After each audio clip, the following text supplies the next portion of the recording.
आकाश। देखो आज हमारे पास F64 बॉक्स आ चुका है और ये F64 के एडाप्टर्स है।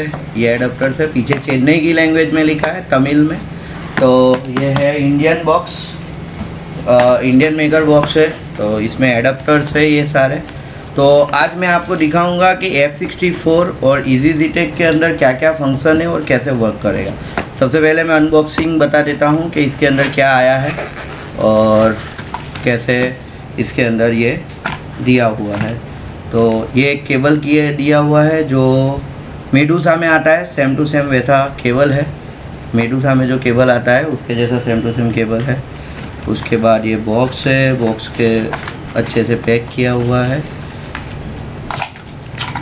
ओके, अब ये बॉक्स का इंटरफेस आप सबको दिख रहा होगा।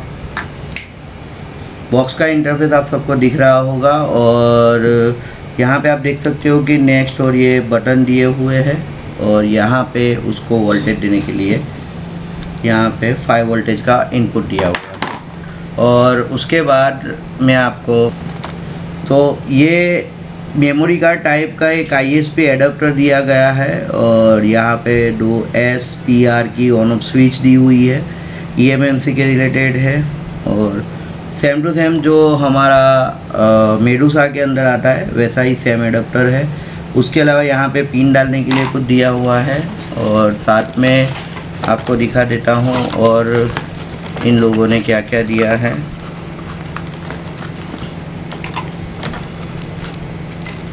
ओके, तो ये ISP एडाप्टर दिए हुए हैं। अब ISP एडाप्टर में आपको दिखा दूँ कि ये UFS के लिए है।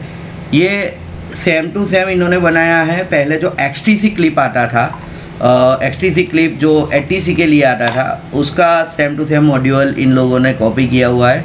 अगर किसी भाई ने पुराने ज़माने में XTC क्लिप यूज़ किया है तो उनको ये प्रॉपरली याद होगा कि XTC क्लिप कैसे वर्क करता था और वो कैसे काम करता था। तो यहाँ पे XTC क्लिप की तरह इसके अंदर मेमोरी कार्ड को इन करना है और मेमोरी कार्ड की जगह पे UFS का पत्ता इन करना है और यहाँ पे आपको उसका ISP लगाना है। लेकिन ये बिल्ड की क्वालिटी सबसे थर्ड क्लास है, ये बहुत जल्दी टूट जाएगा।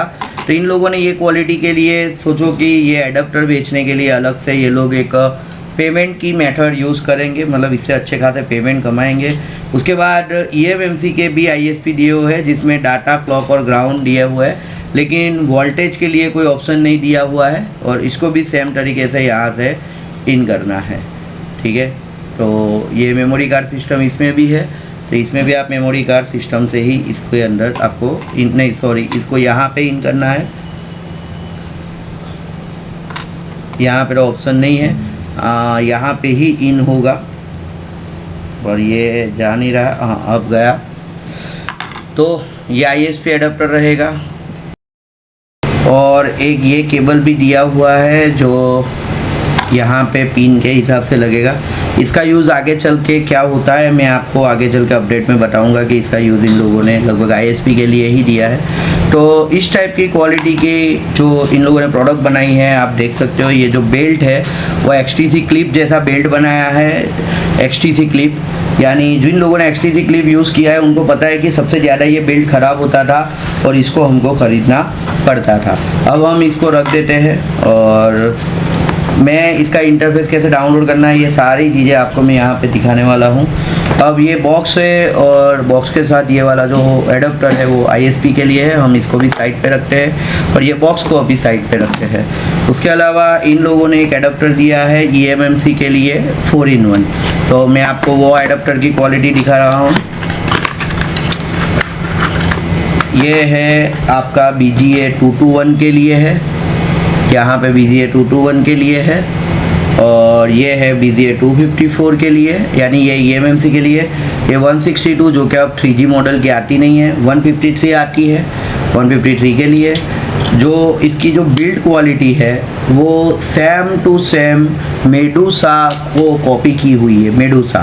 मेडूसा Pro 2 को कॉपी किया हुआ है। ये same to same build quality है, लाइसेंस की है और इसको हम साइड पे रखते हैं। अब मैं आपको दिखाता हूँ दूसरे एडाप्टर। ये तो था हमारा eMMC का एडाप्टर और ये एडाप्टर है हमारा UFS 254। ये UFS 254 का एडाप्टर है जिसमें लाइट भी बताई हुई है और पीछे ये लाइसेंस की दी हुई है। तो मैं यहाँ पे 254 को रख रहा हूँ। उसके बाद इन लोगों ने दिया है 297 का एडाप्टर, 297 डॉट लोकेशन मार्किंग दिया है और लाइसेंस की है। उसके अलावा है आपका 153 का एडाप्टर है, 153 का एडाप्टर। ये 3 एडाप्टर प्लस साथ में eMMC का एडाप्टर है 4-in-1। यानी ये एडाप्टर के साथ हमको मिला है ये पूरा बॉक्स और ये एडाप्टर के अंदर ये S23 अल्ट्रा की हमने UFS ले ली है। अब मैं इसको भी डिटेक्ट करके बताने वाला हूँ। S23 और वो 24 और ये नथिंग की 297 ली हुई है। ये सारी UFS में आज चेक करके और इजी डिटेक्ट और इन दोनों के बीच का डिफरेंस बताने वाला हूँ। ये हमारा ISP एडाप्टर है, एक हमारा eMMC। तो इतने एडाप्टर आपको साथ में मिलेंगे। और उसके अलावा अब अगर आपको देखना है कि इसका सेटअप कहाँ से हमको डाउनलोड करना है ये बॉक्स का, तो इसके लिए मैं एडाप्टर को साइड पे रख रहा हूँ। यहाँ पे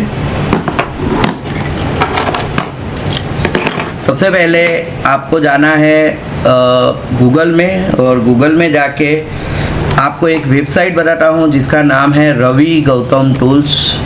जो ये हमारी वेबसाइट है रवि गौतम टूल्स, ये हमारे काफ़ी अच्छे दोस्त हैं रवि गौतम भाई, जो इंडिया से है। जिन लोगों को फ्लैश फाइल के रिलेटेड कोई भी रिक्वायरमेंट होती है या फ्लैश फाइल या कोई डंप फाइल, तो ये वेबसाइट पे आपको सारी डंप फाइलें और वेबसाइट मिलेगी। उसके लिए लॉगिन आपको बाय करना पड़ेगा। फ़िलहाल अभी जो हमारा ये बॉक्स है उसका जो सेटअप है वो यहाँ पे हमने फ्री अपलोड किया हुआ है।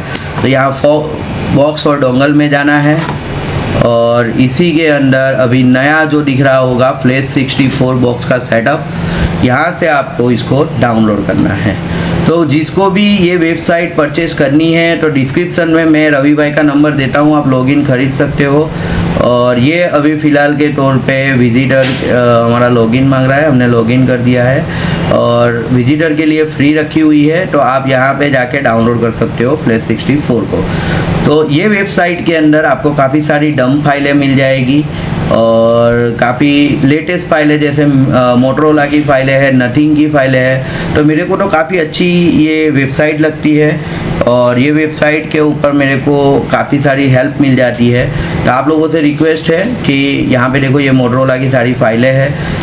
सब लोगों से रिक्वेस्ट है, अगर आप कोई परचेज फाइल लेना चाहते हो जैसे हलफ टेक या कोई भी, तो इससे अच्छा आप रवि गौतम टूल्स की फाइल है। और इसके अंदर आपको ये सपोर्ट मिलेगा कि इंडियन सपोर्ट में, प्लस आपको कोई फाइल की रिक्वायरमेंट होगी तो हमारे रवि भाई जो है वो फाइल को तुरंत के तुरंत अपलोड करने की ट्राई करेंगे। तो आप लोगों से रिक्वेस्ट है यहाँ पे कि आप जो है इसका जो है आप परचेज कर ले, काफ़ी अच्छा है, काफ़ी अच्छी इनका सपोर्ट है। मेरी भी जो डंप फाइलें रीड होती है वो सारी यहाँ पे अपलोड होती है। तो आप लोगों से रिक्वेस्ट है आप यहाँ पे इसको परचेज कर सकते हैं। फ़िलहाल हमारा जो डाउनलोड सेटअप है थोड़ा मेरा इंटरनेट जो है वो स्लो चल रहा है, तो यहाँ पे हमने डाउनलोड पे क्लिक किया है।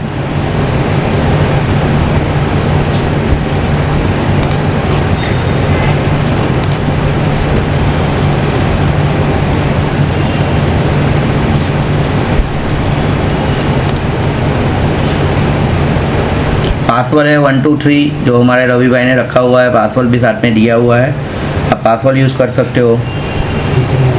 मैं आपको आज इंटरफेस इसका दिखाने जा रहा हूँ कि कैसा इंटरफेस इसका यहाँ पे हमको मिलेगा देखने को। तो ये बॉक्स को सबसे पहले हम यहाँ पे कनेक्ट करने के लिए, और मैं सामने इजी डिटेक्ट भी दिखाऊंगा कि इजी डिटेक्ट के अंदर क्या क्या सपोर्ट है और जो सपोर्ट हमारे इसमें F64 में नहीं है और कौन सा सपोर्ट उसके अंदर अवेलेबल है, ये सारी चीज़ें हम यहाँ पे आज देखेंगे।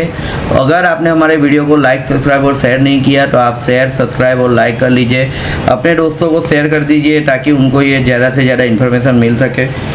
मैं YouTube चैनल पे ज़्यादा वीडियो अपलोड नहीं करता हूँ क्योंकि मेरे पास टाइम ज़्यादा नहीं रहता, बट एवरी 1000 सब्सक्राइबर पे मैं इसको वीडियो को अपलोड करता हूँ। यहाँ पे हमारा सेटअप आ चुका है F64, आप देख सकते हो। इसको हम रन एज एडमिनिस्ट्रेशन करेंगे।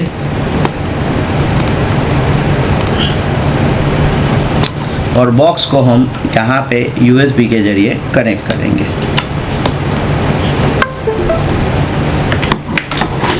काफ़ी अच्छा लुक बनाया है इन लोगों ने, आप देख सकते हो। इसके अंदर जो है इस टाइप की डिस्प्ले आपको देखने को मिलेगी। ये डिस्प्ले आपको देखने को मिलेगी जिसमें voltage, V core voltage, V USB voltage, power, ये सब दर्शाया हुआ है। तो काफ़ी अच्छा ये स्क्रीन बनाया है। इसे ये स्क्रीन का ये स्टेटस भी चेंज हो रहा है, इस टाइप से दिख रहा है। ब्लूटूथ भी कुछ कनेक्टेड है और सेटिंग्स दिए हुए हैं और बारकोड दिया हुआ है इंफॉर्मेशन के लिए। तो ये स्क्रीन आप लोगों ने देख ली। अब हम फिलहाल F64 को पीछे की साइड पे भी जैसे गेमिंग टाइप की लाइट है, अलग अलग कलर की चेंज करते हुए दिया हुआ है इन लोगों ने। तो जब हम इसको रखते हैं तो इस टाइप से लाइटें दिखने को मिलती है। तो काफ़ी अच्छा लुकअप दिया हुआ है। फिलहाल हम देखते हैं कि अभी क्या हमारा ड्राइवर इन लोग इसने लिया है या नहीं लिया है। ये eMMC फर्मवेयर है, एक्टिवेशन है, एक्टिवेशन में कुछ नहीं है, बहुत बैकअप है और UFS फर्मवेयर है। क्या UFS की फर्मवेयर इन लोगों ने दी है? फिलहाल UFS की कोई फर्मवेयर नहीं है इसके अंदर। अब मैं इसको ओपन करने जा रहा हूँ, जो कि हमने इसको कनेक्ट कर दिया है। ड्राइवर देख लेते हैं कि ड्राइवर कनेक्टेड है या नहीं है। पूरा गेमिंग लगता है, PUBG से इम्प्रेस हुए हैं जो बनाने वाले, बॉक्स बनाने वाले हैं, PUBG गेम से इम्प्रेसेड है। अब यहाँ पे देखो हमारा बॉक्स जो है वो रिफ़्रेश करना है। रिफ़्रेश करने के बाद हमारा ये सेटअप जो है मैं बड़ा कर लेता हूँ। आप स्क्रीन देख सकते हो, यहाँ पे हमारा बॉक्स जो है कनेक्ट हो चुका है। चेकिंग एक्टिवेशन फर्मवेयर, एक्टिवेशन है नहीं। तो फिलहाल हमको जाना है यहाँ पे या यहाँ पे सॉफ्टवेयर है और ये हार्डवेयर है। हार्डवेयर में जाके यहाँ पे बॉक्स एडाप्टर में आपको इसको जो है एक्टिवेशन करना है। एक्टिवेशन पे क्लिक करते ही यहाँ पे अपना फुल नेम डालना है। जैसे मैं डाल रहा हूँ VFixit, जो कि हमारे इंस्टीट्यूट का नाम है। आप चाहो तो हमारे इंस्टीट्यूट भी ज्वाइन कर सकते हो, सूरत के अंदर से है। और यहाँ पे हम हमारा जो ऑफिशियली मेल है वो डालेंगे। डालने के बाद यहाँ .com आ चुका है। .com आया या नहीं है? ओके, 2 डॉट आ चुके हैं। नेक्स्ट यहाँ पे इंडिया सिलेक्ट करना है। डेफिनेटली हम इंडियन हैं तो इंडिया ही सिलेक्ट करेंगे कंट्री के हिसाब से। ये लोग डेटा भी ले रहे हैं, मतलब इस हिसाब से वो लोग कोई कंट्री को डेटा, तो मोबाइल नंबर जो मोबाइल के होते हैं वो भी शेयर कर सकते हैं। ये मेरा मोबाइल नंबर है, आप चाहो तो आप इस नंबर पे डायरेक्ट कॉल भी कर सकते हो। टेलीग्राम का यूज़र आईडी है बिलाल आकाश और हमको OTP चाहिए। मोबाइल नंबर पे क्लिक हो ही नहीं रहा, देखो मेल पे ही जा रहा है। यहाँ पे हमारा पासवर्ड जो हमारा कैप्स लॉक्स है उसको हम बंद कर रहे हैं और यहाँ पे हमारा पासवर्ड जो है वो एंटर कर रहे हैं।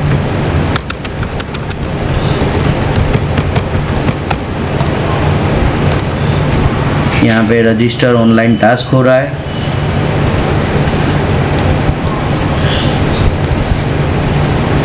यूजर इन्फॉर्मेशन सबमिटेड,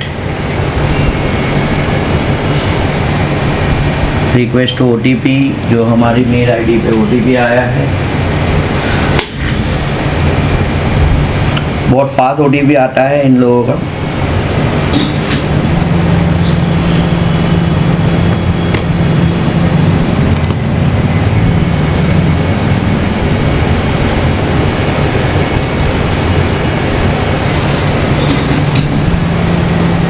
ये हमारा बॉक्स जो है फुल रजिस्टर्ड हो चुका है।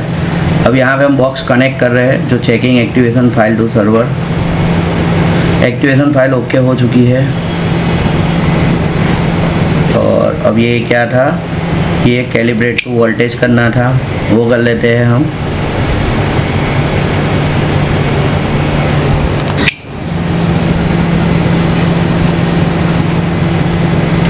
प्रोग्रामर 2.0, ये हमारा सारी डिटेल्स यहाँ पे बॉक्स टाइप और ये सारी चीज़ें आ चुकी है। और ये तो हमने कर लिया है, फिर भी एक बार इन लोगों को बता देते कि भाई हम कर लेते हैं। ये एक्टिवेशन डेट आ चुकी है 2/5/2025 फाइल वर्जन है। 7 फरवरी को हमारा 2025 को ये सेल आउट हुआ है। ओके, तो voltage calibration save to box setup. आप देख सकते हो कि जो बॉक्स सेटअप हमने डाउनलोड किया है वो रवि गौतम टूल से किया हुआ है। तो यहाँ पे उसको वीफिक्सिट ट्रेनिंग इंस्टीट्यूट में मैं बिलाल आकाश आपको मैं बताने जा रहा हूँ कि जो अभी नया बॉक्स आया है फ्लैश 64, उसके अंदर यूएफएस इंटरफेस में क्या क्या दिया गया है और EasyZTech और इसके अंदर क्या क्या डिफरेंस है, ये सारी चीज़ें आपको यहाँ पे मैं आज बताने वाला हूँ। तो अगर आप हमारे वीडियो पे नए हैं तो पहले लाइक, सब्सक्राइब और शेयर कर दीजिए ताकि ज़्यादा से ज़्यादा लोगों को इसके इंटरफेस के बारे में पता चले। सबसे पहले यहाँ पे आपको जो आना है सेटिंग में और या हार्डवेयर में जाके यहाँ पे रजिस्टर कर लेना है, जो कि हमने ऑलरेडी रजिस्टर कर लिया है। और अब यहाँ पे देखो बॉक्स का पोर्ट पकड़ेगा, आपको बॉक्स जो है वो USB 3.0 में ही कनेक्ट करना है। उसके बाद यहाँ से बॉक्स को कनेक्ट करना है। आप जैसे ही बॉक्स कनेक्ट करोगे यहाँ ब्लूटूथ ऑफ आए, कोई टेंशन की बात नहीं है, उसको इग्नोर करो। ये वाला ऑप्शन जो है वो शो हो जाएगा। जैसे ही बॉक्स कनेक्ट होगा ये वाला ऑप्शन शो हो जाएगा, यानी ये UFS को डिटेक्ट करने का ऑप्शन है। इस पर क्लिक करना है। आप यहाँ पे आप देख सकते हो USB 3.2 में हमारा बॉक्स जो है कनेक्टेड है।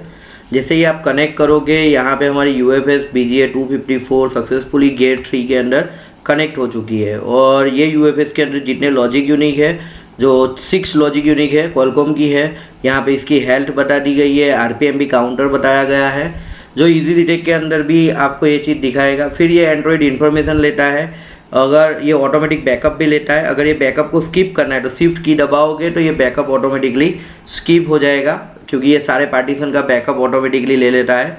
तो अगर आप लेना चाहो तो ले सकते हो। यहाँ पे आप सारे पार्टीशन देख सकते हो लॉजिक यूनिक के, 0 से लेके 1 2 3 4 5 है, सारे लॉजिक यूनिक यहाँ पे इंफॉर्मेशन आ जाएगी। तो मैं यहाँ पे एक ऑप्शन खुलेगा जो अभी मैं बताता हूँ आपको, ये डिटेक्ट होने के बाद खुलेगा। इसमें कैसे डंप रीड होती है, क्या स्पीड से होती है, ये सारी इन्फॉर्मेशन यहाँ पे ये वीडियो के अंदर आपको मैं बताने जा रहा हूँ। और यहाँ पे आप देख सकते हो हमारा Xiaomi के फ़ोन का ये हमारी UFS है और यहाँ पे उसकी पूरी डिटेल्स आ चुकी है। RPM भी काउंटर, हेल्थ, सब चीज़ आ चुकी है। अब मैं सबसे पहले बता दूं कि जो OTP लॉक का ऑप्शन हमारे UFS के अंदर होता है, जो चिप कॉन्फ़िगरेशन हम रीड राइट कर सकते हैं या नहीं कर सकते हैं, उसके लिए यहाँ पे एक ऑप्शन दे दिया गया है चिप कॉन्फ़िगरेशन के लिए। तो आपको उसके लिए जाना पड़ेगा UFS के अंदर, डिस्क्रिप्टर के अंदर जाना है। डिस्क्रिप्टर के अंदर आप जाते ही यहाँ पे कॉन्फ़िगरेशन में जाना है। कॉन्फ़िगरेशन में आपको यहाँ पे पूरी उसकी जो डिस्क्रिप्टर है वो सारे डिस्क्रिप्टर मिल जाएंगे। और अगर आपको इसके अंदर कोई फ्रेमवर्क राइट करनी है तो आपको ये UFS के डिस्क्रिप्टर में जाके कॉन्फ़िगरेशन में जाके यहाँ पे देखो ऑप्शन दिया है, ये है राइट का फाइल सिलेक्ट का ऑप्शन। अगर आप स्कैटर राइट करना चाहते हो तो स्कैटर सिलेक्ट करो, रो प्रोग्राम करना चाहते हो रो प्रोग्राम, प्रोविज़न XML है तो वो, यानी कोई भी फाइल यहाँ से आप सिलेक्ट करके आप इसके अंदर नॉर्मली फ्लैश करना चाहते हो MediaTek, जो कि EasyZTech के अंदर अभी तक ये MediaTek का ऑप्शन आया हुआ नहीं है। तो आप चाहो तो इसके अंदर EasyZTech के ना हो तो ये बॉक्स लेके आप MediaTek की UFS की स्कैटर जो है वो राइट कर सकते हो, रो प्रोग्राम राइट कर सकते हो, जो कि काफ़ी अच्छी स्पीड है। अभी तो हमको कोई फाइल है नहीं तो राइट नहीं करनी है, तो ये फंक्शन मैं आपको समझा रहा हूँ। यहाँ पे आपको ये वाला ऑप्शन दिख रहा है रीड का। अगर आपको रीडिंग करना है तो यहाँ से उसका जो डिस्क्रिप्टर है पूरा रीड हो जाएगा। और अगर आपको डिस्क्रिप्टर राइट करना है तो यहाँ पे आपको नो न्यू, यहाँ पे कोई चेंजेस नहीं है उसके लिए। फिर यहाँ पे सेव फाइल करनी है तो आपकी जो डिस्क्रिप्टर फाइल है वो प्रोविज़न पूरा सेव हो जाएगा। और यहाँ पे जो ऑप्शन है वो फैक्ट्री प्रोविज़न का, वो प्रोविज़न यहाँ पे दिख सकता है, click here to write button to, इसको हम राइट कर सकते हैं प्रोविज़न जो हमने सेव किया था। तो यहाँ पे ये एरो दिया हुआ है और हमारा डिस्क्रिप्टर जो है वो रीड राइट हो सकता है। यूनिट दिए हुए हैं और यूनिट के अंदर ये चेंजेस कोई नहीं है। इनकरेक्टेड है, स्टेयरिंग है, जियोमेट्री है, पावर्स है और हेल्थ बताई गई है कि इसकी हेल्थ कैसी है। और साथ में ये डिवाइस की इन्फॉर्मेशन है पूरी, तो RPM की इन्फॉर्मेशन है। तो जो OTP लॉक का ऑप्शन है वो उसके लिए आपको जाना पड़ेगा एट्रीब्यूट्स के अंदर। देखो एट्रीब्यूट्स में आते ही यहाँ पे आपको दिख रहा होगा कि UFS जो है कॉन्फ़िगरेशन लॉक है या नॉट लॉक है। ये अभी आप देख सकते हो नॉट लॉक है। अगर मैं इसका कॉन्फ़िगरेशन लॉक करना चाहूँ तो इसके ऊपर मेरे को क्लिक करना है और यस देना है। तो ये OTP अनलॉक वाला जो ऑप्शन इजी रिटेक के अंदर था, इसका कैलकुलेशन आपको करना है और इसके अंदर आपको लिख देना है इसका कैलकुलेशन 287 और ओके करना है। और ये देखो आप देख सकते हो कॉन्फ़िगरेशन जो है वो लॉक हो चुका है। अगर आप इसको अनलॉक करना चाहो तो यहाँ से आप इजीली 1 क्लिक के अंदर इसको अनलॉक भी कर सकते हो। और ये सारी इन्फॉर्मेशन है, यूनिट है यहाँ पे। और देखो यहाँ से आप जो है वो लॉजिक यूनिक रीड कर सकते हो। ये रीडिंग का ऑप्शन है, ये राइटिंग का ऑप्शन है, देख सकते हो आप। और ये इरेज का ऑप्शन है। अभी हमारा लॉजिक यूनिक 0 सिलेक्ट करेंगे और हम लॉजिक यूनिक 0 को अगर कस्टम रीड करना चाहो तो कस्टम भी रीड कर सकते हो। तो आपके पास एड्रेस होना चाहिए, जो स्टार्टिंग एड्रेस जो है वो 0 रखना है और हमारा जो एंडिंग लॉजिक यूज़र एरिया का जो हमारा एंड एड्रेस है वो यहाँ पे हम कॉपी कर लेंगे लॉजिक यूनिक 0 के अंदर। सुपर और यूज़र एरिया यहाँ पे नहीं है तो यहाँ पे हम सुपर का जो लास्ट पार्टीशन है उसको कर सकते हैं। जैसे कि सिस्टम के बाद ये ODM वेंडर, तो ये ODM का भी हम ये ODM तक रीड करना चाहे तो कर सकते हैं। आप ये करना चाहो कस्टम रीड करना चाहो तो कस्टम रीड कर सकते हो।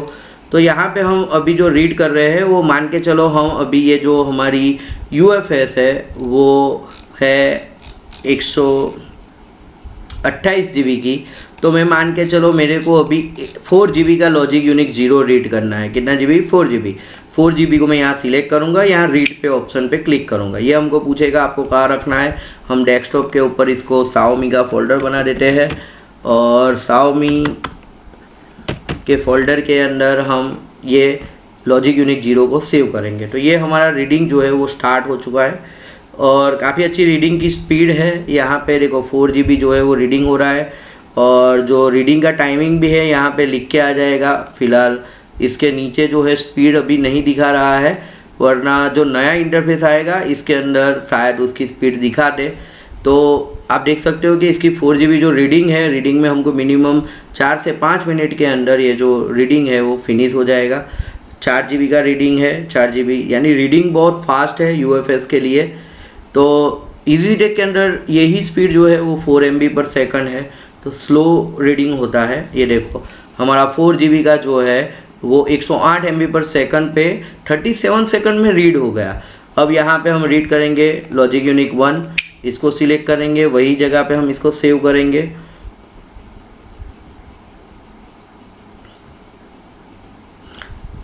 Logic unique 1 is not ready 1, यहाँ पे हम फुल रीड करेंगे और इसको सेव करेंगे।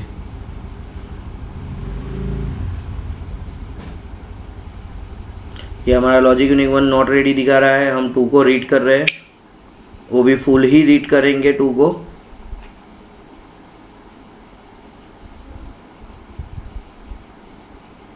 सॉरी, ये कुछ रीडिंग की एरर दे रहा है, तो हम इसको डिस्कनेक्ट करने के लिए यहाँ से हम डिस्कनेक्ट का यूज़। तो यहाँ पे ये डिस्कनेक्ट का ऑप्शन है, इसके ऊपर हम टिक करेंगे तो जो हमारी UFS है वो डिस्कनेक्ट हो जाएगी। फिर से हम UFS को डिटेक्ट करना चाहे तो यहाँ से हम UFS को डिटेक्ट कर सकते हैं।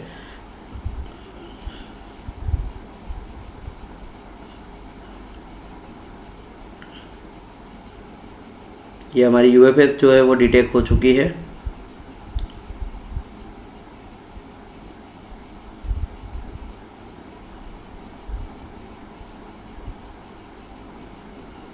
शायद हमने जो डिस्क्रिप्टर और ये एट्रीब्यूट्स जो रीड राइट किए उसकी वजह से इसके अंदर की फर्मवेयर जो है वो गायब हो चुकी है।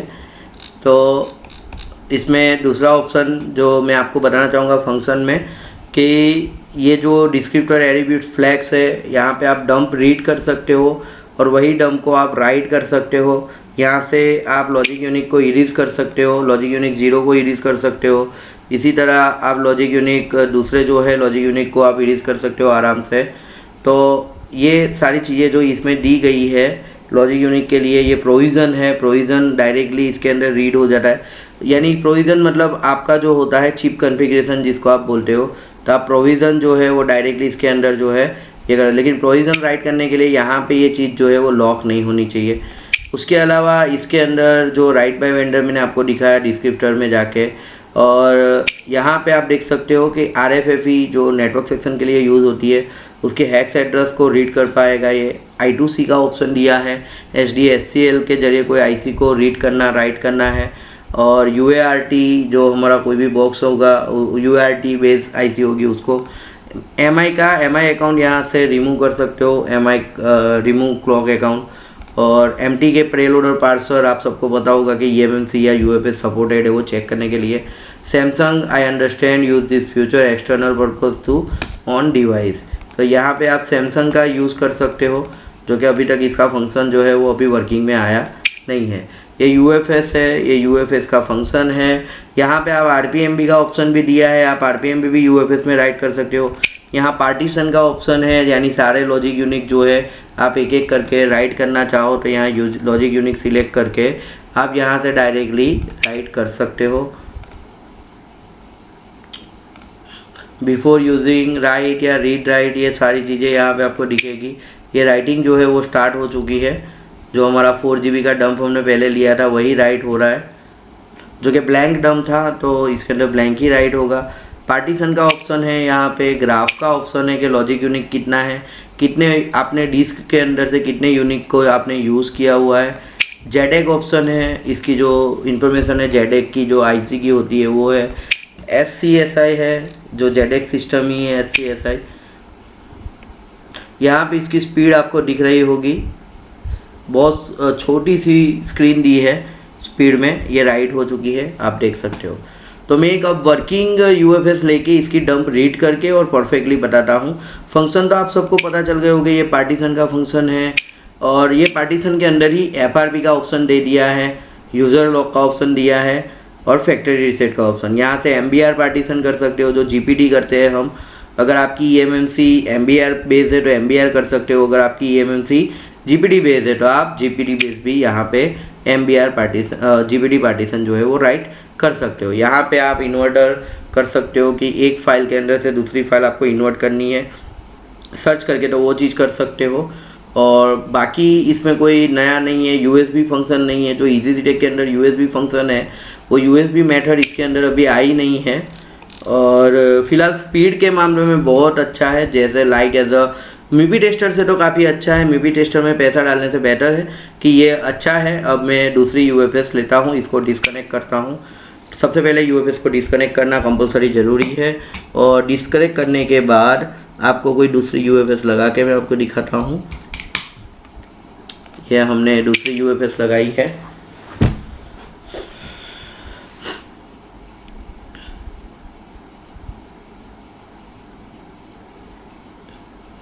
ये UFS जो है वो डिटेक्ट नहीं हो रही है,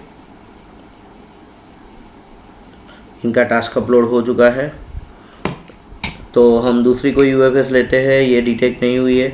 इसमें भी काफ़ी सारी UFS जो है वो डिटेक्ट नहीं होती, ऐसा नहीं है कि हर बार सारी UFS जो है वो डिटेक्ट हो जाती है। इंडियन बॉक्स है, इंडिया ने बनाया हुआ बॉक्स है। ये वाली UFS भी आई थिंक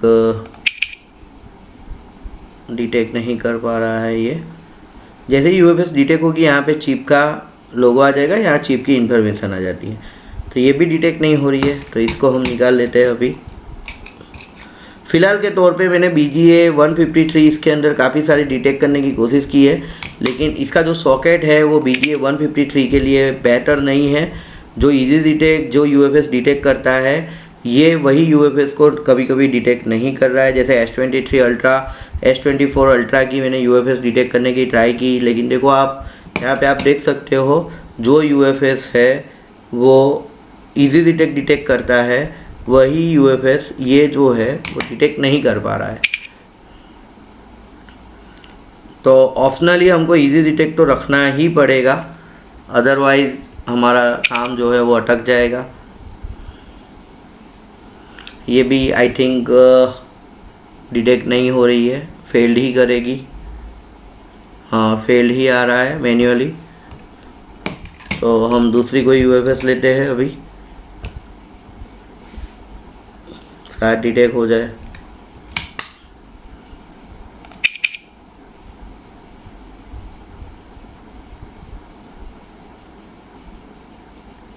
आई थिंक इसको डिटेक्ट कर लेगा।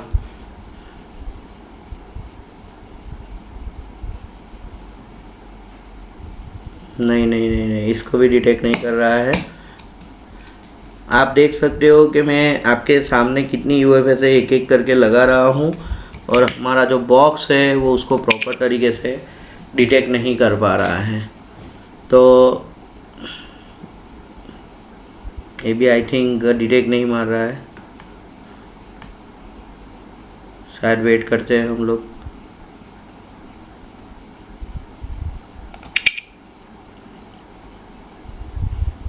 बंदा जो है पबजी लवर लगता है, क्योंकि इन्होंने जो आरजीबी लाइट दी है वो एक गेमर ही रख सकता है। देखो ये यूएफएस को डिटेक्ट मान लिया है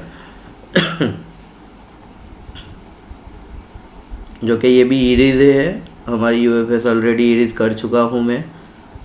नो नथिंग बैकअप, इसके अंदर बैकअप नहीं है। और इसके जो प्रोविजंस है, प्रोविजंस मतलब हमारी चिप कॉन्फ़िगरेशन जो लॉजिक यूनिक बनाती है, वो देखने जाए तो इससे बेहतर इजी डिटेक्ट है, क्योंकि इजी डिटेक्ट के अंदर सब कुछ इजी दिया हुआ है। ये थोड़ा कॉम्बन जैसे मेडूसा प्रो 2 देता है उस टाइप से दिया हुआ है।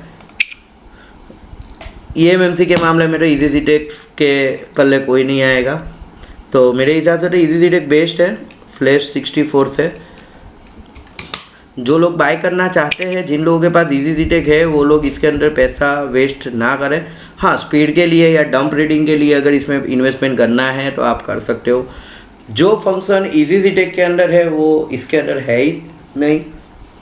हम लोग इसके अंदर इन्वेस्टमेंट उसके लिए करते हैं कि शायद ये इजी डिटेक्ट से बेहतर कर पाए, लेकिन ये इजी डिटेक्ट से बेहतर अभी तक इतना दिया नहीं है। डिटेक्शन के मामले में आप देख सकते हो कि जो इजी डिटेक्ट यूएफएस है, सारी यूएफएस इजी डिटेक्ट जो है वो डिटेक्ट करता है, लेकिन अभी इसके अंदर जो है वो डिटेक्शन नहीं हो रहा है। हो सकता है मैन्युअली कर रहा है, ये ऑटो भी कर रहा है। अभी मैन्युअली किया, अब ऑटो कर रहा है, शायद ऑटो की वजह से कुछ नहीं, ऑटो भी डिटेक्ट नहीं हो रही है। तो जो तकलीफ़ हमारी मीपी टेस्टर के अंदर थी, वही सेम तकलीफ़ इसके अंदर आ रही है। और BGA 153 तो मेरी एक भी डिटेक्ट नहीं हुई है। BGA 153 तो एक भी डिटेक्ट नहीं हुई, ऐसा मान के चलो।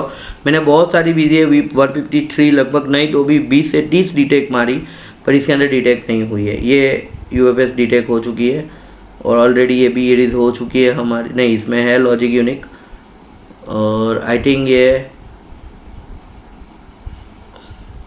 सारे लॉजिक यूनिक डिटेक्ट मार रहा है। ये एंड्रॉयड इन्फॉर्मेशन ले रहा है, और यहाँ पे प्रोविज़न रीड करना है तो इसका प्रोविज़न रीड कर सकते हैं। ये ऑटोमेटिक प्रोविज़न को, यानी जो चिप कॉन्फ़िगरेशन, इजी डिटेक्ट भी यही काम करता है। इजी डिटेक्ट के अंदर भी आप जब यूएफएस को डिटेक्ट करते हो तो वो चिप कॉन्फ़िगरेशन को सेफली अपने फोल्डर के अंदर सेव कर देता है, ताकि अगर कोई काम के दरमियान किसी की चिप कॉन्फ़िगरेशन उड़ जाती है तो वो बंदा वो चिप कॉन्फ़िगरेशन को रीड राइट कर सकता है। यहाँ पे भी वही चीज़ है, डिस्क्रिप्टर, एट्रीब्यूट्स एंड फ्लैग्स, ये 3 ऑप्शन दिए हैं। इजी डिटेक्ट जो चिप कॉन्फ़िगरेशन के अंदर राइट करता है, ये तीनों चीज़ को एक साथ में करता है। तो इजीली अगर हम देखने जाए तो हमारे लिए easy detect is a easy box. और मैं सपोर्ट में जाऊँगा इजी डिटेक्ट। हाँ, स्पीड नहीं है, बट जो फंक्शनल इजी डिटेक्ट के अंदर है वो फंक्शन F64 के अंदर नहीं है। इंडियन मेकिंग बॉक्स है और चेन्नई से बना हुआ बॉक्स है। We proud of this box, but problem ये है कि जो फंक्शन हमको वर्किंग के लिए चाहिए वो फंक्शन इसके अंदर नहीं दिए गए हैं। एक टेक्नीशियन की नज़र से हम टेक्निकली देखने जाए तो ये बॉक्स को हम यूएफएस रिप्रोग्रामिंग या यूएफएस चेंजिंग के दरमियान कुछ चीज़ करनी होगी तो थोड़ा टफ पड़ेगा। यही चीज़ इजी डिटेक्ट के अंदर इजी पड़ेगा। तो किसी को अगर इसके अंदर इन्वेस्टमेंट करना है, 60,000 का बॉक्स है एडाप्टर के साथ, हाँ, रीड राइट के लिए, तो आपको ये करना पड़ेगा। मैं एक ट्रेनर हूँ तो मेरे को ये चीज़ रखनी पड़ती है। एज अ ट्रेनर के नज़रिए से मेरे को ये चीज़ रखनी पड़ेगी। अब मैं इसके अंदर UFS 153 को देखो, ये डिटेक्शन में अब अटक गया है, यहाँ पे कोई भी इंफॉर्मेशन नहीं दे रहा है, टाइम टेकिंग कर रहा है। तो मैं इसको निकाल के ट्राई करूँगा UFS 153। अरे UFS 153 में A50 की भी UFS 2.2 भी ये डिटेक्ट नहीं कर रहा है। हाँ, फिलहाल मैं इसको डिस्कनेक्ट करता हूँ। फिलहाल मैं इसको डिस्कनेक्ट करता हूँ। Phone is boot loader mode.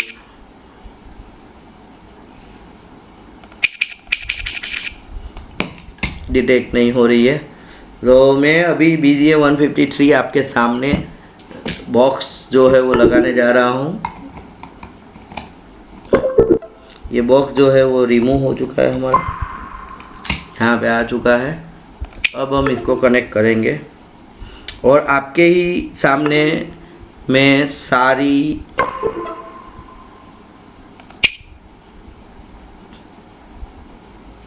BGA 153 set box छोड़ रहा है, पकड़ रहा है बॉक्स के अंदर।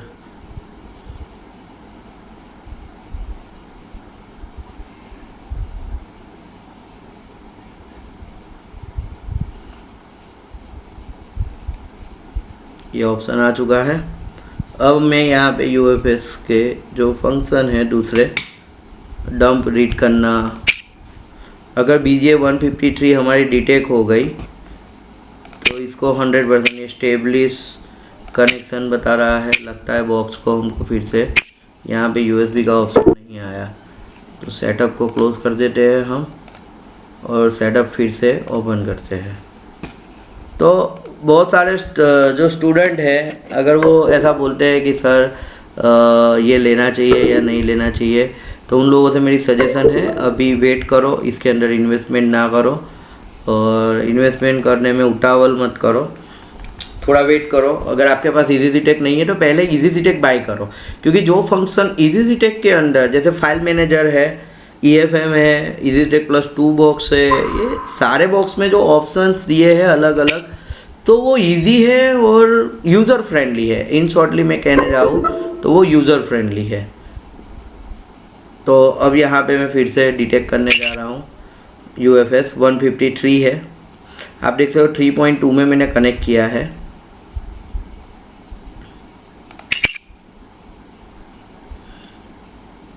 आप देख सकते हो 153 का सॉकेट भी कनेक्ट हो चुका है। देखो IC डिटेक्टेड मैनुअल फेल मारा। ओके, अब मैं ये एक लगाई, अब यही UFS जो है EasyCTech डिटेक्ट करता है। अब मैं वापस दूसरी कोई UFS लगा रहा हूँ। उन्होंने डॉट बताया है उसके हिसाब से ही UFS रखनी है। ये 153 को मैंने फिर से डिटेक्ट किया और टास्क अपलोड हो चुका है।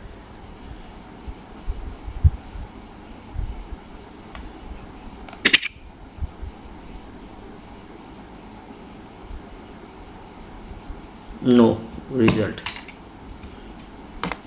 और एक लगाता हूँ। स्पीड के मामले में काफ़ी अच्छा है।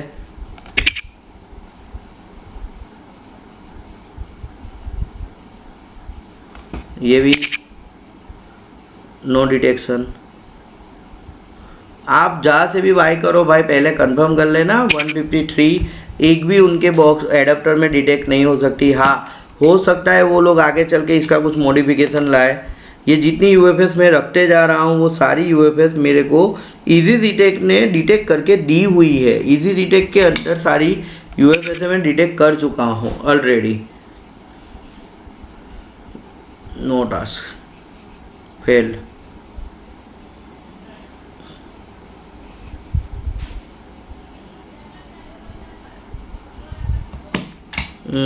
No result. फिर से और एक बार ट्राई करते हैं दूसरी। मेरे पास अनलिमिटेड UFS पड़ी हुई है, जिसके CPU चले जाते हैं उसकी UFS तो पड़ी रहती है। No task set. तो UFS 153 इसमें प्रॉपरली जो है वो डिटेक्ट नहीं हो रही है। जो प्रॉपर डिटेक्ट होनी चाहिए वो नहीं हो रही है। तो आप लोगों से रिक्वेस्ट है, UFS 153 का रिज़ल्ट अगर कोई बंदे ने बाय किया है तो वो प्लीज़ अपना वीडियो या रिव्यू मेरे को कमेंट बॉक्स में बता दे, क्योंकि हो सकता है मेरा एडाप्टर ख़राब आया हो। मेरा एक भी 153 डिटेक्ट नहीं हुआ है और यही प्रॉब्लम अगर किसी और को भी आ रही है तो प्लीज़ उन लोगों से रिक्वेस्ट है कि आप मेरे को इसके बारे में थोड़ा इन्फॉर्म करना, तो मेरे को पता चले कि भाई मेरे बॉक्स में प्रॉब्लम है या कहीं और प्रॉब्लम है। तो अभी मैं 297 डिटेक्ट करने जा रहा हूँ। अब ये तो उम्मीद चली गई अपनी, तो 297 को भी मैं डिटेक्ट करने जा रहा हूँ, कहीं इसका एडाप्टर में भी तो कोई प्रॉब्लम नहीं है। अब मेरे पास एक फाइल पड़ी है, उसको 297 को मैं डिटेक्ट कर रहा हूँ। 297 का adapter, task uploading failed.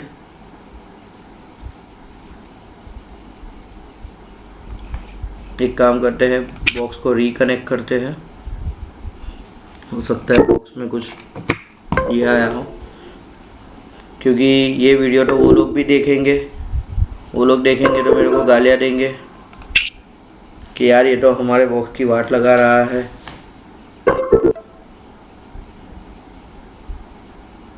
Okay, आप देख सकते हो 297 सॉकेट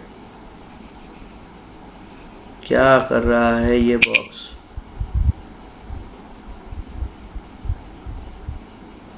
ओह सेट, छोड़ो, 254 को वापस करते हैं हम। 254 ये फटाक से डिटेक्ट करता है। हो सकता है ISP इसका अच्छा हो।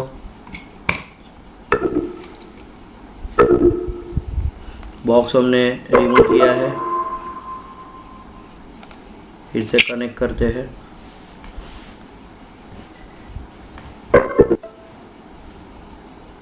Radio of,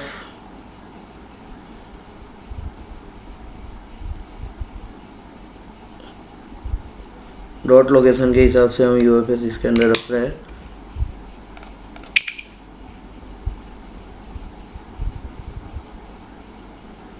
I think software को बंद करके चालू करते हैं, शायद उसको बुरा लग गया हो, उसके बारे में इतनी बुराई की है तो।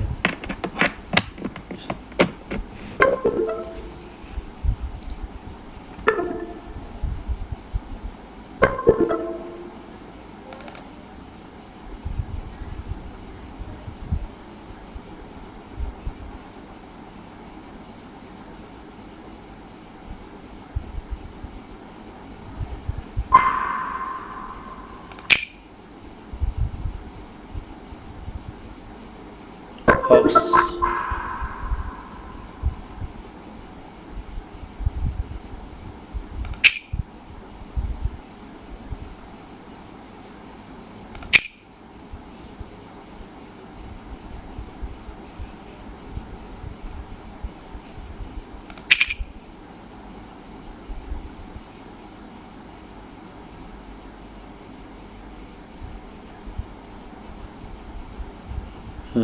ये देखो, आप देख लो, 254 को फटाक से कनेक्ट कर लेता है ये, 254 को सटाक से कनेक्ट कर लेता है ये पूरी।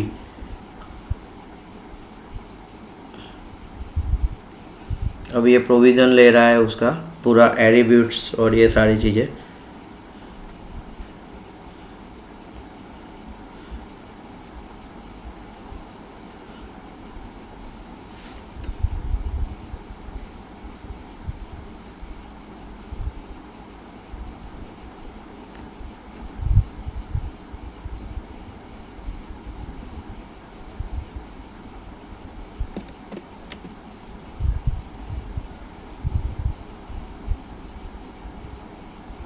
क्योंकि जब तक ये पूरी डिटेक्ट नहीं होगी, इन्फॉर्मेशन नहीं आएगी, ये वाला ऑप्शन ओपन नहीं होगा।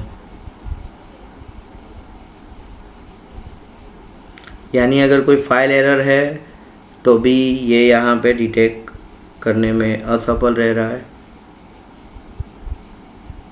तो ये पार्ट जो था मेरा फ्लैश 64 की UFS के लिए था। अगर आप लोग को लगता है कि इसके अंदर जो ऑप्शन चाहिए वो ऑप्शन है तो आप ले सकते हो। एट्रीब्यूट्स नहीं खुल रहा है, कुछ भी नहीं खुल रहा है, ना डिसकनेक्शन का ऑप्शन है, ना ये कैंसिल हो रहा है, ये कैंसिल भी नहीं हो रहा है। बॉक्स को भी डिसकनेक्ट नहीं कर सकते हैं। अब देखते हैं EMMC के अंदर ये क्या दे रहा है। UFS के अंदर अच्छी स्पीड है रीड राइटिंग की। फंक्शन आपको मैंने दिखा दी है कि क्या क्या फंक्शन है। OTP अनलॉक का एक ऑप्शन दिया है, राइट बाय वेंडर दिया है, लेकिन राइट बाय वेंडर में ना सैमसंग का ऑप्शन जो अभी है वो शायद खोलना पड़ेगा, और पैक फाइल है वो सिलेक्ट करनी पड़ेगी। तो ऑल फाइल्स के अंदर ऑटो ऑप्शन है, राइट बाय वेंडर तो है, बट दूसरा ऑप्शन जो है वो इसके अंदर नहीं है। ये boot mode, phone is ready to AC adapter और power supply, do not use AC adapter, मतलब हम USB कनेक्ट करें वही यूज़ करना है, मतलब बस यही तो है हमारे पास, और कुछ तो यूज़ नहीं कर रहे हैं हम लोग।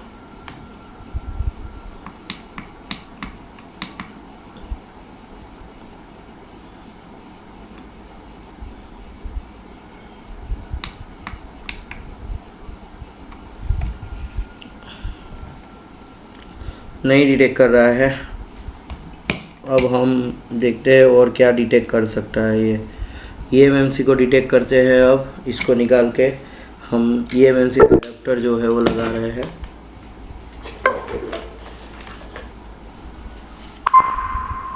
BGA 254 का, BGA 254 के अंदर खास ध्यान रखना है कि इन लोगों ने जो हम लोगों को ऑप्शंस दिए हैं वो ऑप्शंस के हिसाब से ही, डॉट लोकेशन के हिसाब से ही eMMC को कनेक्ट करना है। ओह, बॉक्स छोड़ दे रहा है।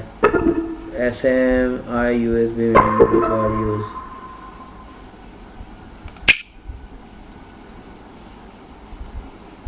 program is connected, radio off, eMMC 4-in-1 adapter,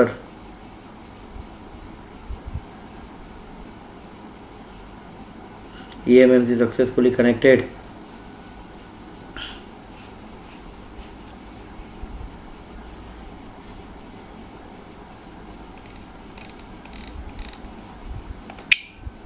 अब eMMC के टैब में जाते हैं। अभी ये रीडिंग चल रहा है लगता है।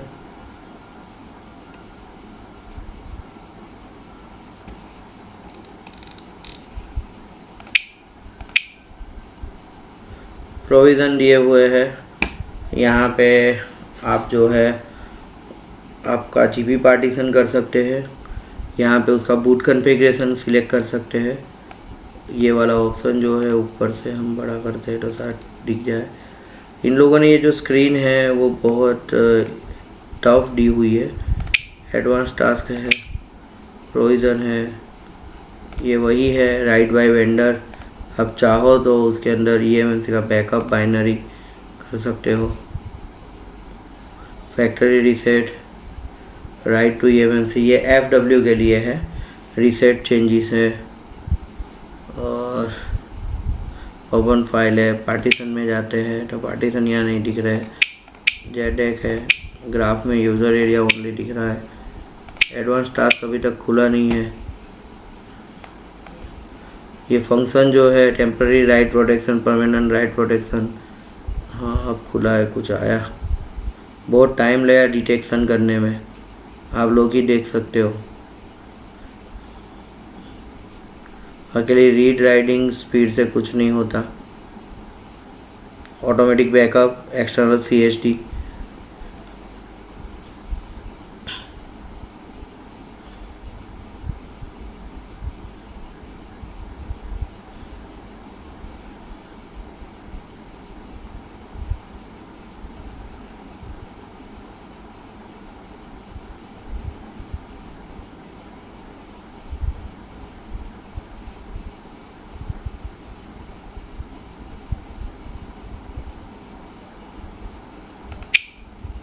अब यहाँ देखो यूज़र एरिया है। यूज़र एरिया को आपको कितना रीड करना है वो ऑप्शन है, फुल करना है, कस्टम रीड करना है। तो eMMC की हम स्पीड देखते हैं, यहाँ पे स्पीड देख सकते हो आप। 64 GB है, हम 8 GB रीड करते हैं यूज़र एरिया, और इसको वहीं पे सेव कर देते हैं Xiaomi में। तो ये इसकी स्पीड है 20 MB/s। ये 0 है, 20 है स्पीड है इसकी, और यहाँ पे इस टाइप का ग्राफिक्स दे रहे हैं वो लोग।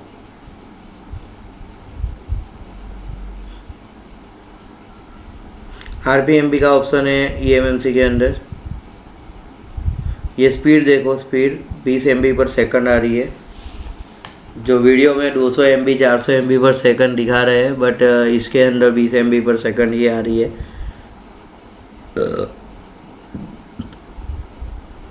ये इसकी रीडिंग स्पीड है।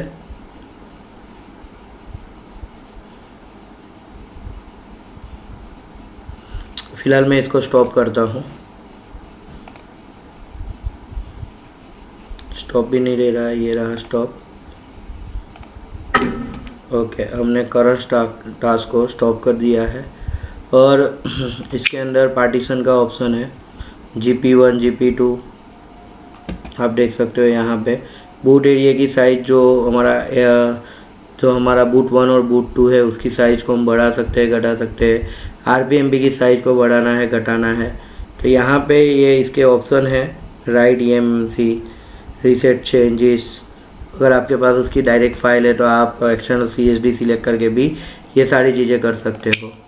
जैसे UFS के अंदर बूट कॉन्फ़िगरेशन होता है, ये प्रोविजंस है। इसके अंदर अगर आप ये बूट कॉन्फ़िगरेशन में बूट एरिया 1 रखना है, 2 रखना है, इसका एक्नॉलेजमेंट ऑन रखना है या बूट एक्नॉलेजमेंट ऑफ रखना है, ये ऑप्शन है। एडवांस टास्क के अंदर आप देख सकते हो कि जो CID है वो CID राइट का ऑप्शन दिया हुआ है, CSD का ऑप्शन दिया हुआ है। जो हम EMMC चेंज करते हैं तो हमको CID और CSD चेंज करना पड़ता है, जो कि हम FFU के दरमियान ये चीज़ को हम कर सकते हैं। और FFU का ऑप्शन भी अभी हमने देखा था कि अगर हम चाहें तो FFU यहाँ पे से ओपन, ये क्या ऑप्शन है, write to EMMC, factory reset है, ठीक है। तो अभी FFU का जो टास्क था इनका, वो कौन से ऑप्शन में इन लोगों ने रखा है पता नहीं है। अगर आपके पास राइट टू EMMC है, शायद यहाँ रखा हो। तो यहाँ पे एक एक करके पार्टीशन, जो ये लॉक किए हुए पार्टीशन दिख रहे होंगे आपको, ये सारे पार्टीशन सिक्योरिटी पार्टीशन है।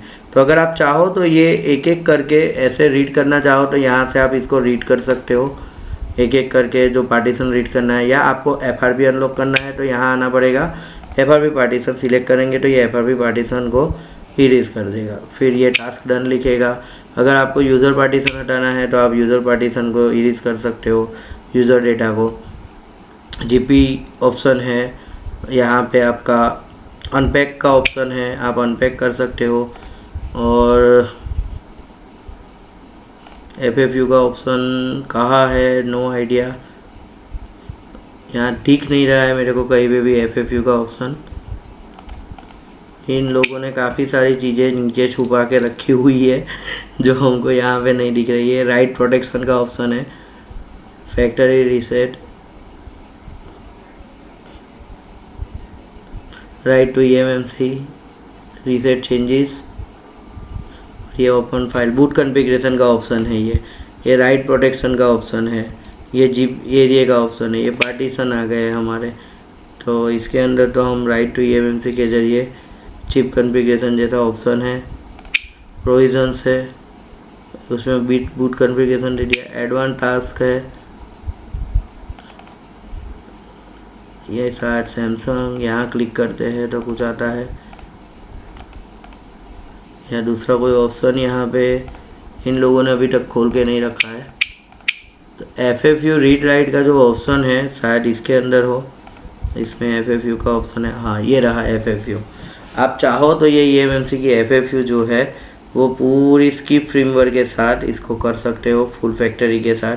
तो अगर आप ये EMMC को फुल रीड कर लो और उसके बाद इसको फुल इरेज करना चाहते हो तो फुल फैक्ट्री इरेज करके यहाँ से FFU रीड करके और FFU यहाँ से ही आप राइट कर सकते हो। FFU राइट का और FFU राइट का ऑप्शन है, जो hold control button key to move in and FFU, and ये रीड का ऑप्शन है FFU। जैसे हम इसकी FFU रीड करके, इन लोगों ने भी काफ़ी सारी FFU दी हुई है पर उनकी FFU FW में है, FFU FW में है। हम जाते हैं डेस्कटॉप के अंदर ही रख देते हैं इसको सेव करके।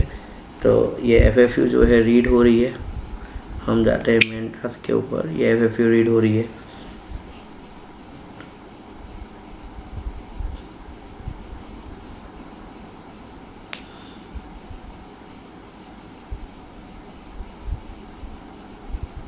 काफ़ी सारे हाइडन फंक्शन हैं जब आप हमारी VVC ट्रेनिंग इंस्टीट्यूट ज्वाइन करोगे तो उसके अंदर आपको ट्रेनिंग के दरमियान में बाकी जो भी फंक्शन है वो मैं क्लियर कर दूंगा। अभी फ़िलहाल जो ये बॉक्स के रिलेटेड रिव्यू देना था उसके लिए मेरे को ये वीडियो बनाना पड़ा है।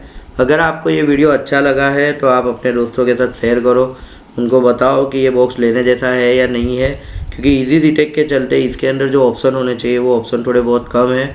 अब ये रीडिंग की स्पीड जो बता रहे थे FFU रीडिंग देखो, इतनी देर में तो इजी डिटेक्ट जो है वो इसको रीड करके बना के दे देता है। लेकिन जो हमारा F64 है काफ़ी अच्छा बॉक्स है आप देख सकते हो।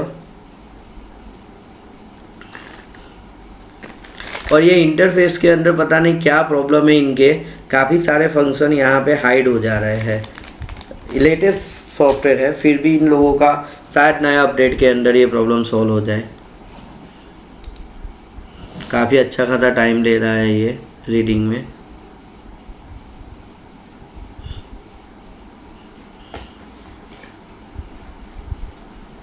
बाय कस्टम एड्रेस भी आप इसको कर सकते हो। चलो इसको स्टॉप करते हैं, काफ़ी टाइम ले रहा है। अब ISP करो तो ISP से कर सकते हो।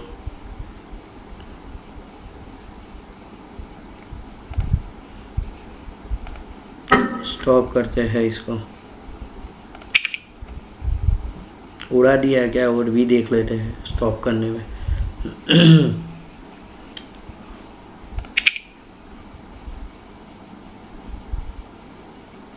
बूट मोड में डाल दिया तो लगता है हमारी भी गलती है, हमको ये चीज़ नहीं करनी चाहिए।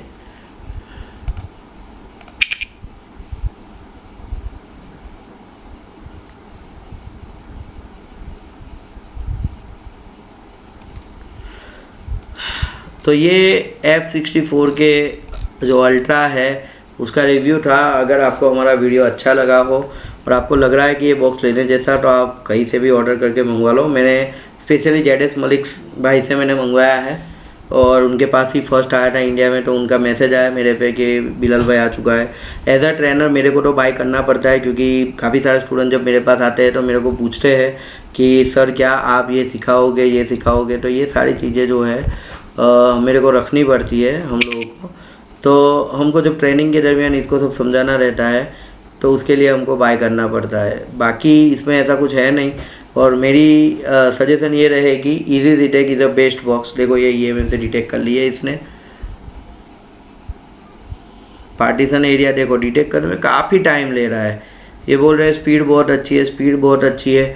बहुत ज़्यादा टाइम टेकिंग कर रहा है ये डिटेक्शन के अंदर। शायद आने वाले टाइम में ये सॉल्व कर दे। हाँ, उनके जो इतने वीडियो फोरम पे डाले हुए या उनकी चैनल पे डाले, वो पर्टिकुलर वो लोग पहले टेस्ट करके फिर वीडियो बनाए होंगे कि जो स्पीड बहुत अच्छी है, ताकि पब्लिक जो है इसको बाय कर सके। मेरी पर्सनल सजेशन ये रहेगी सारे लोगों को कि फ़िलहाल अभी इतना कुछ खास है नहीं। आप लेना चाहो तो ले सकते हो, नहीं लेना चाहो तो भी आपकी मर्ज़ी। USB 3.2 में ही इसको कनेक्ट करना है तो ही बेटर इसके अंदर आपको रिज़ल्ट मिलेगा।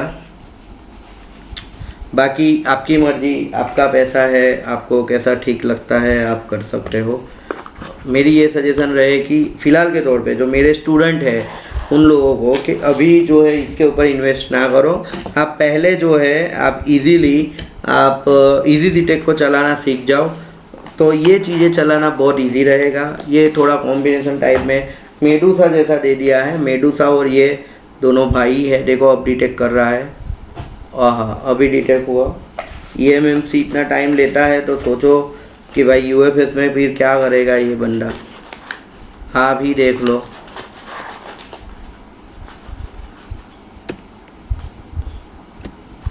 यहाँ पे शिफ्ट की प्रेस करोगे तो ये बैकअप जो है वो स्किप कर देगा। लेने दो, अभी ले रहा है तो क्या कर सकते हैं अभी। बाकी बॉक्स अच्छा बनाया है, खिलौना वाला।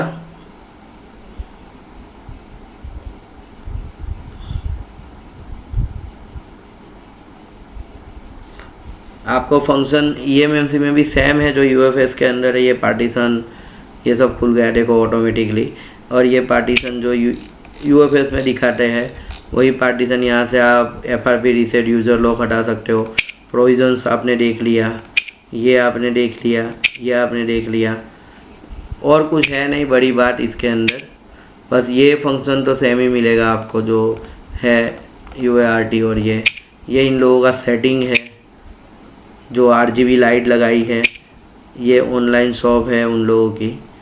सपोर्ट है, सपोर्ट में उनकी यूट्यूब चैनल बताई है, वो फेसबुक है, इंस्टाग्राम है, ये सारी चीज़ें उन लोगों की है। और बाकी लगता तो जैसे UEFI का इंटरफेस कॉपी किया हो, क्योंकि UEFI बेचारा इस टाइप का सेम ही होता है। और बस बढ़िया, अब इतना है। अब आप लोगों को लगे तो आप वीडियो को ले सॉरी फ्लैश 64 को ले सकते हो, बाकी एज योर विश।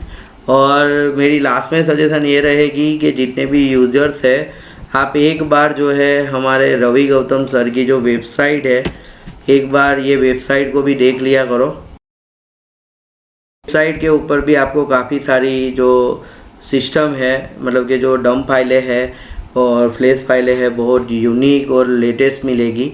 तो सबसे रिक्वेस्ट है, ये आप देख सकते हो, इसमें बॉक्स, फ्रेमवर्क और एवरीडे लेटेस्ट जो है वो सारी चीज़ें भाई अपलोड करते रहते हैं। और रवि भाई का नंबर भी आपको मैं डिस्क्रिप्शन में दे दूँगा। और रवि भाई के पास से अगर आपको कुछ प्रॉब्लम होता है तो आप डायरेक्टली उनको मैसेज करके भी, निवेदन करके भी आपको ये किया जाएगा कि भाई आपको कोई फ़ाइल चाहिए तो वो फ़ाइल अरेंज करके देते हैं। तो मिलते हैं दोस्तों, अब नेक्स्ट अगर कोई बॉक्स आता है तो ये वीडियो को ज़्यादा से ज़्यादा शेयर करना, ठीक है। Thank you very much.